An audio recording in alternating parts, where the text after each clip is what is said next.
Number three, a talent shift in our universities. And I suspect a lot of folks here can attest to that. All right, here's some bad news. We, academics in general, are being asked to train our students in skills that often we simply don't have, as Dr. Priestley said. Now, granted, she's very smart. Don't want to detract from that, but that's what they're being asked to do. The smartest person in the room is the one that can communicate with the most clarity. Universities are not well configured to deliver the soft skills to their technical students. And according to Dr. Rappa, he says, you know what? We, the universities, we kind of get it. I mean, we understand that we're not equipped to train people in these softer skills. We know we need to. We just don't really think that we know how. But, got some good news. For each undergrad, I'll give you a specific example here, and it's one that I actually had not thought about. That's the beauty of these types of interviews. Dr. Berry at the University of Tennessee says, you know, we've got a specific high-demand concept here at our school. It's the intersection of computer sciences and law. It's big data analytics in an adversarial relationship. And he's got firms coming to him saying, give me every single one of these people. I need them. Bring me more of them.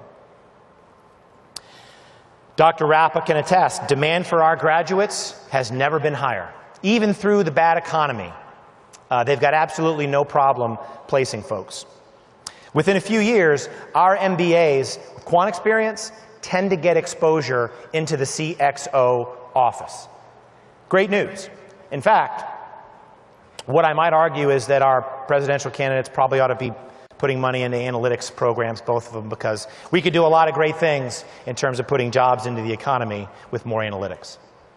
So in terms of talent, it's a rare consensus in academia. There's this shift, as we've talked about a little bit, to more computational skills, more math, more computer sciences, more hardcore programming.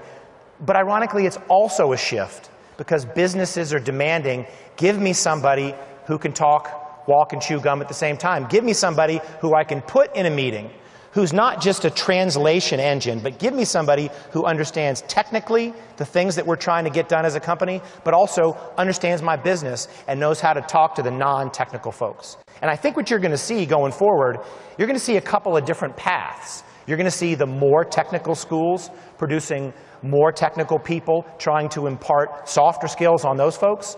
And then you're also going to see this shift, which we're starting to see in the MBA programs that tend to have more soft skills anyway. Those folks are getting more technical skills. Again, we mentioned this earlier, the unemployment rate with almost everybody I talk to, every professor that I've talked to, every person in every business that I've talked to, bring me more analytics folks, I will hire them. And I can attest to that firsthand. Real-world internships to hit the ground running. Kennesaw State is a great example of this. We do a fair amount of work with them. We've hired 7 of their graduates. They and many other schools are trying to look for internships where they can place folks during school, full-time internships where they're getting real-world experience. And sure, that has certain dilemmas with respect to privacy, but that's how they're getting real-world experience today. So when you hire somebody who's got 2, 3 semesters of experience with your company, that's a very, very valuable, and if you're me, cheap, new hire to bring in. More specific courses that will become organized in different verticals.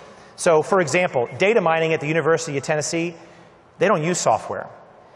If you're going to sign up for the data mining course at the University of Tennessee, you got a program.